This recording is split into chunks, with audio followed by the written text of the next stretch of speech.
দীঘার জগন্নাথ মন্দিরের ছবি আপনাদের দেখাবো। গতকালই দীঘার জগন্নাথ মন্দিরে ঝটিকা সফরে যান শিশির অধিকারী। যে ছবি আপনাদের দেখানো হচ্ছে দীঘার জগন্নাথ মন্দিরে ঝটিকা সফর, মন্দির দর্শন শিশির অধিকারীর। স্নান পূর্ণিমার আগের রাতে দর্শন এবং প্রাক্তন কেন্দ্রীয় মন্ত্রী শিশির অধিকারী তিনি গতকালই ঝটিকা সফরে যান দীঘার জগন্নাথ মন্দিরে।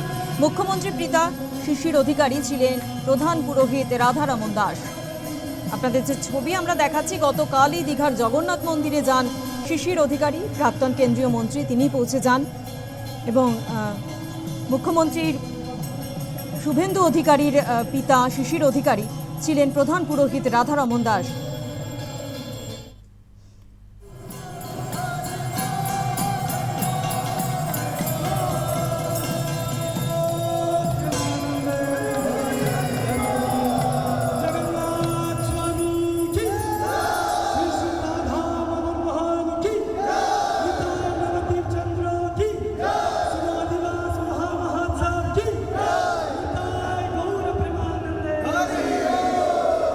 জগন্নাথ মন্দির পরিদর্শনের পর শিশির অধিকারী কি বলছেন একবার শোনাবো। তো সবই রাধারমণবাবুর আশীর্বাদ, ওই আদেশ, ওনার যা আদেশ তাই আদেশ আছে ও পালন করতে হবে। শ্রী চৈতন্যের বাণী, আমাদের জগন্নাথ দেবের আশীর্বাদ ধন্য রাস্তা, সেই রাস্তায় হচ্ছে আসল শান্তি, সুখ, সমৃদ্ধির রাস্তা। এখানে মানুষ আসছেন, আসবেন এবং ওনারা দেখানো রাস্তায় প্রভু জগন্নাথকে প্রণাম করছেন।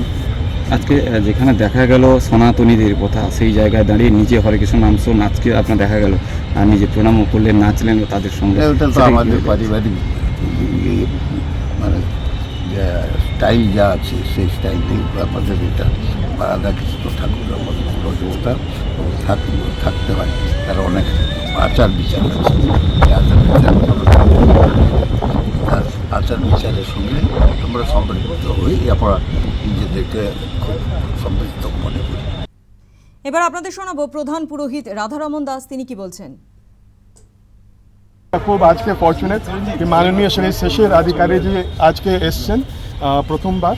আমরা ওনাকে অনুরোধ করেছি কি 16 জুলাই যে রথযাত্রা হবে উনি উদ্বোধন করবেন, তো আমরা আশা করি কি উনি আসবেন আর উদ্বোধন করবেন।